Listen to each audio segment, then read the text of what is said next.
मुख्यमंत्री लाडकी बहीण योजनेने या सरकारला ऊर्जितावस्था दिली। म्हणजे महायुतीचं सरकार पुन्हा सत्तेत आलं। ही योजना ज्या वेळेला बनली त्यावेळेलाच या योजनेमुळे साधारण 52,000 कोटी रुपयांचा वार्षिक बोजा सरकारवर पडणार होता। बहिणींना फुकट काहीतरी मिळवण्याची किंवा त्या फुकट मिळणाऱ्या गोष्टीकडे डोळे लावून बसण्याची आस दिलेली एक योजना म्हणून या योजनेचं वर्णन करता येईल। दरवर्षी सरकारला काही हजारो कोटी रुपयांचा भुर्दंड घालणाऱ्या या योजनेला आता अजित पवार लाडकी बहीण योजना असं नाव द्या असा प्रस्ताव आमदार अमोल मिटकरी यांनी बोलून दाखवलेला आहे।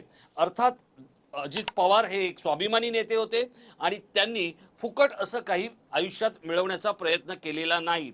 मग त्यांचं राजकारण असो किंवा त्यांचं समाजकारण असो, एरवी अर्थमंत्री म्हणून जवळपास 11 अर्थसंकल्प सादर करणाऱ्या अजित पवारांनी प्रत्येक वेळेला काटेकोर अर्थनियोजनावर भर दिला। मग जर अशा अर्थमंत्र्यांचं नाव या योजनेला द्यायचं असेल आणि ही योजना सरकारला आणि महाराष्ट्राला दरवर्षी हजारो कोटी रुपयांचा चुना लावणार असेल तर या योजनेला अजित पवारांचं नाव खरोखरच शोभू शकतं का?